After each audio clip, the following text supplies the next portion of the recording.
The Walking Dead Season 6, Episode 2, JSS. Now, pretty much for every single show that's kind of premiered like a new season for me, except for like one series, everything has had like an amazing second episode that was like way better than the premiere. Like, I love the premiere for everything I've watched. The premiere for The Walking Dead was really great, but this one was just like leagues beyond that last episode. And it just had a bunch of crazy moments. Like, it starts off really simple. It's like, okay, we have, I believe her name's Edna or Adina, something like that. We have her flashback and kind of her backstory where she's with her parents. It's like, alright, we see two zombies. Other zombies show up. She screams, and then boom, they cut to her looking through like this bloodied up window at her parents being eaten by zombies. So things start off pretty crappy. It's like, okay, that went bad. Then we get her, just walking down the road. She sees a zombie. She kills that. And I like how they did the violence for her sort of flashback. So it's like, she screams, just instant cut. She's just freaked out looking through this window. And there's a zombie eating her parents. Then she goes to the zombie by the car. And right when she's about to actually implant the knife into its head, it's like, boom. And it cuts to her just in the car again. And that's when we first see JSS, which takes a while for us to realize what it means, which is just survive somehow. And it plays a lot into how she survived, because even in the beginning we kind of got to see, especially mostly with the turtle thing, it's like, oh, there's a little turtle. And then the next scene, she's like, has the head ripped off. Like, the very first part when they showed it was kind of gross, because it did make some sort of breaking noise. Something broke in there when she was pulling it out, and it was kind of gross. But she doesn't mess around. It kind of made me like her a little more, honestly, because it was like, she's gonna survive. Like, after she lost her parents, it was kind of like she changed, and it was just survive somehow. So violent, not violent, it doesn't matter. Just survive somehow, and that's what she does with the turtle. And it kind of goes on. And when I was watching that scene, I was like, I don't know if I do that, and it's not because I wouldn't want to just kill this turtle, but it would also be like, I don't know if you can eat raw turtle and it's the same. I mean, you can eat raw fish, but not exactly the same as eating raw turtle. You can't eat most stuff raw, to be totally honest. It's weird that it works that way, but I wouldn't have known that. I wouldn't have just been like, rip this little turtle's head off and just start pulling stuff out of it. I wouldn't have done that just because I would have thought this could kill me in a totally different way, to be totally honest. But, we get that. Then we actually get her finding Alexandria. And it seemed like, okay, she doesn't want to do this because she's been on her own for so long that it's not something she wants to really do anymore, which I was like, that kind of doesn't make sense. But I feel like with them, they officially give us our answer as well, because, of course, the huge speculation is that she was with the wolves, and they totally confirmed that in this episode when she's with Carl. And it's like, this place has so many blind spots, that's how and then Carl is clearly not paying attention to anything. He's just like, shut up, protect my sister. So he didn't catch what she was saying. But they basically confirm that she's with the wolves. And she takes off again, I'm assuming to go back with the wolves.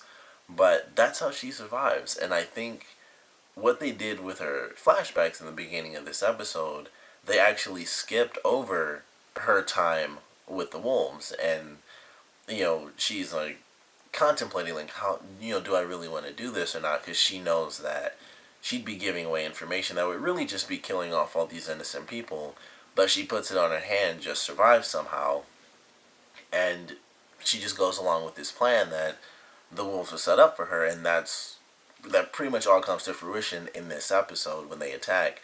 And they attack like crazy. Like, this wasn't like at all what it was in the comic books. This was just like, aside from, honestly, two separate people, everyone seemed like actually crazy. Because there was one guy, the guy that Morgan knocked out, he woke up and he's like, oh, you're all trapped. We were here to tell you that, humans aren't supposed to be here anymore.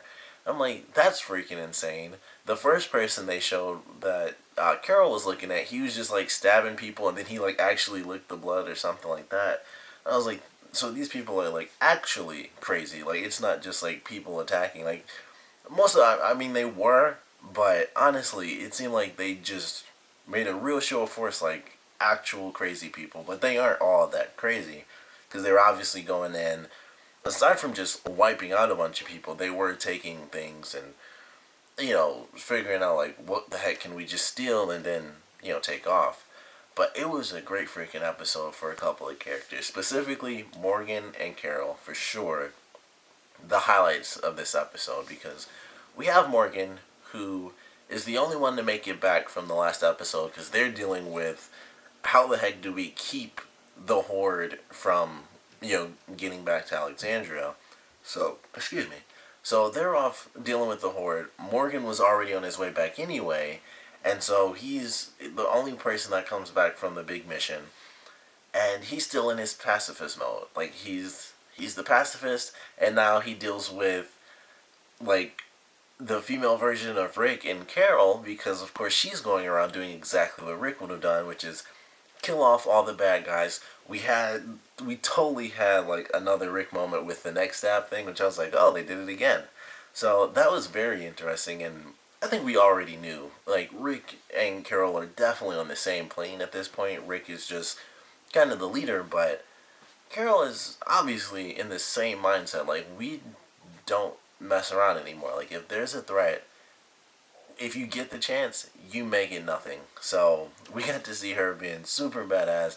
Even more badass was the fact that when she killed one of the people, one of the wolves, she took his clothes and had everything on it, put the W and stuff. So everyone's like, oh, Avery, hey, Avery, nice catch, and all that stuff. Like, where'd you get the gun? And she's just going around, like, stealth killing people, and it was pretty crazy. She had a couple of moments that I definitely didn't agree with, both of which involved Gabriel. The first one was when she had Morgan chained up and the guy went past her like, oh, nice catch, Avery. And they were trying to get to the weapons. She's like, oh, screw it, just leave him so we can get to the weapons. And it's like, holy crap, he's right there. Like, there's no one else around them. And they could, she could have done, exactly what happened. And just be like, you go get them, I'll get the weapons, and then I'll just come back out and meet you. But she's like, oh, screw it, just leave him. And I think it had a little bit to do with because of the fact that it was Gabriel, because obviously he was still in his outfit, his priest, his father outfit. So it was like, it's still him. And at this point, everyone's heard what he said about the group and,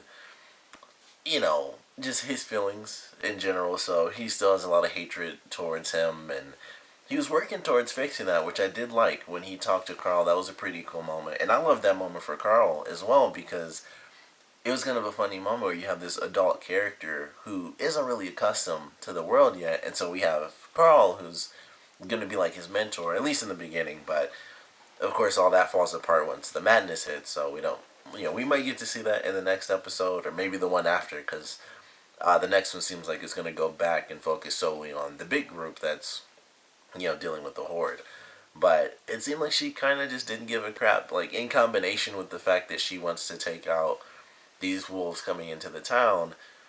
It was also Father Gabriel, so it was like, she didn't give a crap. The second scene is after Morgan knocked that guy out, and when he woke up, and she just walked straight up and just blew his brains out. I'm like, we could have been getting, I mean, he was obviously insane, but it's like we could have been getting some answers or something, and she just came up and just boom, like nothing. Like, he was crazy, but I don't think she heard all of that. He didn't say much anyway, but it was like she just came up and just blew him away. I was like, well, dang, we could have been getting answers. There was one person, I think it was someone she shot or something like that, and I think it was when she got the weapons in the armory, she shot that woman in the stomach, and who I totally thought was Rosita, by the way. When she shot the first person, when the woman was running down the stairs, I thought she did that on purpose, because the woman was like right next to her. I was like, oh, that was Rosita, because all I saw was her run real fast, and she had like the ponytail. So I thought that was Rosita just following her until they got into the armory. I was like, oh, that's not her at all. And she shot her. So I was like, oh, I was totally wrong about that. But she shot that woman in the stomach and she was still alive. I thought she would at least try to get some answers. She was like straight up Terminator mode. And that was pretty interesting. It was like she didn't try to get any answers or anything like that. It was just like, you're wounded, stab you in the head, keep on moving, and that's all there is to it. Like, she was super cool. But those are like the two moments when she said to just forget Father Gabriel, and when she just killed the one guy as he was talking. Like, we're listening to this guy. Like, I know they got to save other people, of course, but it seemed like they could have just been getting answers, and then she did kill the one woman inside instead of just trying to get something like, oh, even torturing her maybe. Like, she just flat out killed her, nothing, like zero answers whatsoever. It's just some people came here and then they left. We killed a bunch, the rest escaped, and that was pretty much it.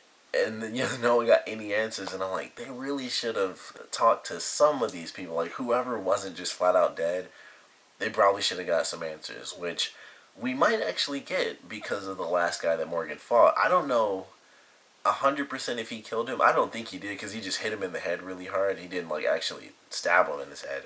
So we might get answers from that guy if they do sort of a half and half storyline in the next episode. We might actually get some answers from him as to where they might be located, stuff like that.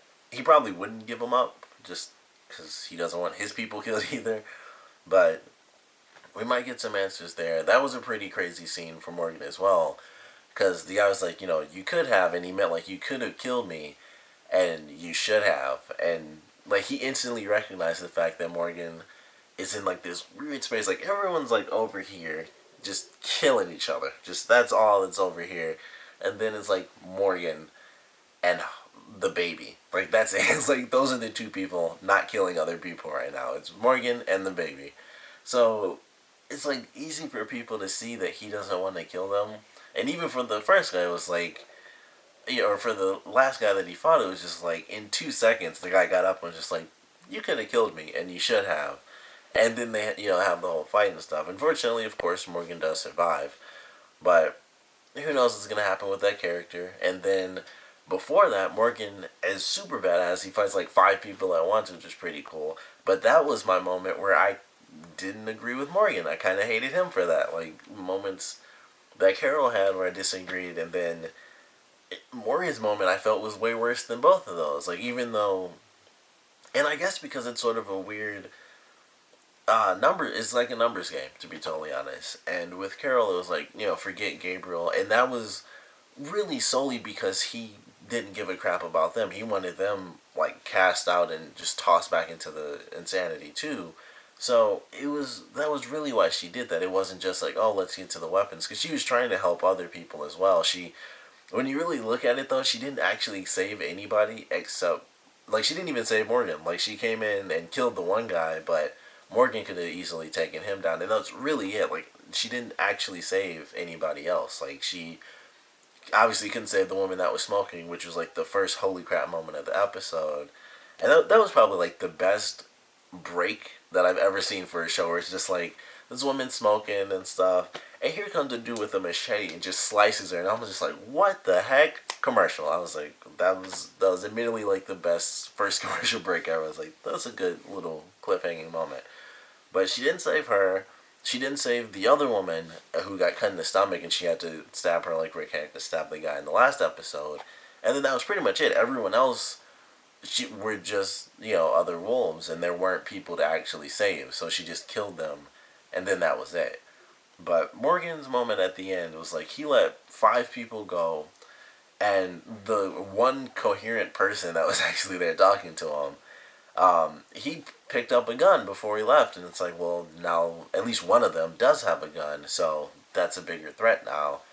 And that's like 4 people gone. That's 4 or 5 people that can come back and kill, 12 people. Way more than that, most likely. If, I doubt it would have worked the same way again, but they can do the exact same thing. It would just be more people dead, and it's very different than what Carol did, where she just wanted to leave one person behind that she was kind of pissed off at. So it was very different, and was just like, I like Morgan as a character, I really do, but he's too much of a pacifist in this. And like, even in the beginning, when Carol does kill the guy, which I kind of hate, I do wish that we got to see Morgan fight that guy with the axe, because I think that just would have looked cool. But it was a cool moment for her, because she just came in and just was like, boom. I was like, who the heck is this? And then as soon as they actually did the full body shot, it was like, oh, well, it's obviously Carol, even before she pulled the bandana down. But, like, even in that moment, he was like, I could have stopped him. It's like, you don't have to kill people. It's like, yeah, you do. Like, he came into the situation, mass chaos. There's an 18-wheeler that crashed into the thing. I'm assuming the plan for that, of course, was to just drive it into drive it like straight through the gate. I don't know what if the tanker, I can't think of what the actual name is when it's a square. I know like an oil tanker, but the truck on the back or whatever. I don't know what the deal with that was though. I'm assuming that it would have to have zombies in it because no people came out, so it wasn't like a bunch of people piled into this 18-wheeler. It might have been zombies because they did have that depot where the whole trap was set up and music would go off, and then here's 3 truckloads of zombies coming out. So that may be the plan, or that may have been the plan, at least for the truck. Initially, they probably would have just like undone it when they took off, and it's like, boom, now they have, 50, 60 zombies to deal with just falling out of this truck on them. But now it's nothing. They have an 18-wheeler there. Because if that wasn't the case, then they wouldn't need, the truck. They could have just had, like, the cab and just knocked right through the gate. But they had that on there, so I think there might be zombies in there. We might get to see that once again in the next episode, but it was just a really good one. It was some pretty crazy moments. We had, I cannot think of her name at all, but the woman whose husband was killed by Rick, she had a really great moment in this episode when she actually went to protect her son, and she went all out. Like, she got that woman, and then she kind of kept going, and I don't know, like, you could attribute that to her releasing, like, the pent-up rage of the abuse, or just, in general, the fear and adrenaline because she had to protect both her children and herself, because her son was just like, I guess he just had an issue, the whole teen romance drama crap. I was like, that's really not the mom. I would have been like, I don't care. I don't want to get my head chopped off. There are people getting hacked up by axes and machetes all over the place. And he was just like, he saw the girl in the doorway after Carl saves him. And he's just like, no. And he goes home, and I was like, this is not the moment. But that's what he did. And so his mom had to protect him, and she went all out. And, like, they ended, when she'd stopped and then went back for, like, one last stab. And it was just like, holy crap, that was a crazy moment for her character. And her son was right there. And we don't even see kind of the aftermath of that either. I thought when she stopped, she would, like, see him and kind of tone things down a bit and realize, like, how she's, like, covered in blood now. But she didn't even turn or anything. She stopped and then went right back for one last stab. And I was like, that was pretty crazy. Like, that was a good moment. And we'll see how that changes her character, because she's had to really deal with this. Like, she's, like, really one of the few characters. It's really just, like, her and her son that have to really deal with all this madness. And then our leader and her son. So we really have, like, 2 mothers and 2 sons. They're, like, the only main characters that already lived in Alexandria that fully dealt with this. And we also have the couple. And well, that had to be a crappy reveal for him when he, I can't remember any of the new characters' names at all. But when he's going through, he's like, stabbing the bodies in the heads, and he finds his backpack that he had to leave. I can't remember if he left it in the car, or if it, like, dropped off, like, right when they undid the trucks and everything. But he found his pictures, and it was just like, it just dawned on him, like, holy crap, this got us caught. And I think that we're going to get to see in the next episode where he tells people, like, we're done recruiting, because I think he's going to go to Rick's side where it's like, we can't do this anymore. It's way too risky. There are obviously enough people to attack us. We don't know who's going to join them or who is a part of them or anything like that. So I think he's going to be on Rick's side once everyone kind of comes back together. Like, we don't need to expand anymore. We need to keep this little, tight-knit community we have right now. That's what we need to keep. So that was a bit of a reveal for him. It was a pretty nice moment in the episode in general, because he got his stuff back, and it's like, just these photos, and it just shows everything. And it's like, they came for us. They knew where we were, and they came right at us. So I like that moment. We meet our new doctor. I can't remember her name either, but she's actually in the comics. I remember her. Pretty crazy moment for her. It was kind of a sad first episode for her, because I was like, okay, she's gonna, she got the push to keep going and to try to help this woman, but it's The Walking Dead. They don't tend to do the happy ending stuff, even for a character's very first episode, basically a very first focused episode. And she's helping this girl, and the girl still dies. I was like, man, that really sucks. Like she tried, and it still didn't work. And she was scared to try because she didn't want to fail, and it's exactly what happened. And it's The Walking Dead, so I guess I shouldn't have been too shocked, but I still was like, oh, it's it's her very first thing. It's gonna be like that show of force. Like, all right, you can help people. Like, you don't have to freak out all the time. But nope, she's just gonna be messed up. Like the first person she tried to really help, flat out died on her. Like she did everything she knew how to do, did it as best she could, and it failed. And she's just like, crap. Like I didn't want this to happen. This is exactly what happened. Liked her introduction. Wish I could remember her name. To be totally honest, wish I could remember everyone's names. But there's like 2 billion people in this show now, which I'm totally okay with. I like everybody. But I love this episode for sure. It was a great, crazy attack, on Alexandria. Very, like I said, very different from the comics. Because in the comics, I believe it was sort of similar where Rick and a bunch of people were gone. But I think that started, like, they antagonized the people at first. Because it was like, people came in and the leader met them and stuff. And was basically like, you guys give up. That's all there is to it. No big deal. And Rick was like, F you. And I think he, like, shot a guy straight in the face. And I was like, whatever. And he just, like, that started a whole battle. And so they, like, killed off all of them except one person.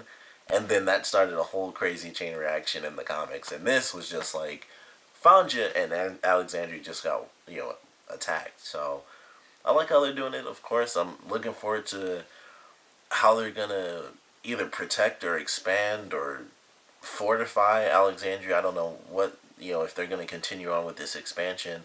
It was real simple in the beginning. Like Maggie was like, we can expand, have a garden and stuff. And that made me think of her dad, which I guess was kind of an interesting episode to do that. Where it's like, oh, last time they had a garden, it was at the prison, which was destroyed by an effing tank and an army of people led by a madman who wanted to kill everybody. So boy, they can't have a farm, I guess. They can't have vegetables.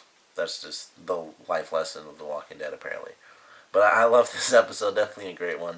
Of course, I want to know what you guys thought about it, so please comment below. Let me know your favorite parts, your least favorite parts. And there's there's so many insane things in this episode. I don't know what, like, one thing to really have a question about, but I guess a good question is, as far as Edna, or whatever her name is, the girl, what did you guys think about what happened with her character? Because I thought for sure that she was just going to attack Carl. Like, they were sitting back to back. He's like, don't say goodbye and stuff like that. I'm like, okay. She says she won't. And they're just in there. He has his assault rifle. She has her knife. And I'm like, she's going to turn around and just stab him straight in the neck or some crazy stuff. And at the end, when Carl... and I love how they did this, because I didn't even think about it, but they had the timer that Carol sets off right before the attack, and then it ends after the attack and everything. And so Carl's moving around and stuff, and I'm like, okay, he does like this, and he puts the food down.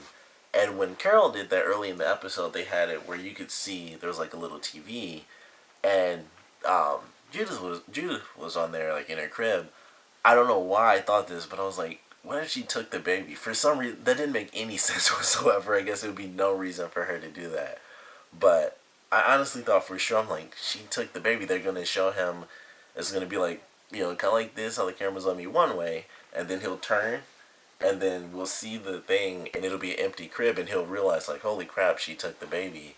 And that didn't happen. That scene just ended. But I don't know why that was in my head, because it doesn't make any sense whatsoever why she would have taken the baby. But at the same time, it also doesn't make sense to attack an entire, little fortified city of innocent people. But crazy stuff happens because it's The Walking Dead. But like I said, I want to know what you guys thought about this episode and just all the insanity, the characters that died, how they died. Like, I really do love the sort of parallel between Rick and Carol in this episode. I think this is the most we've ever seen them so similar, and they gave them the exact same move, where it's like, they have to hold the person's mouth to not make noise, and then they stab them because they're gonna die. Like, she got cut, like, right across her stomach with a machete. She was open. Like, her intestines would have been spilling out if the show Well, I don't think they've ever done that like out of a human person before, but that would have been the moment if they could get that gory. Because some stuff you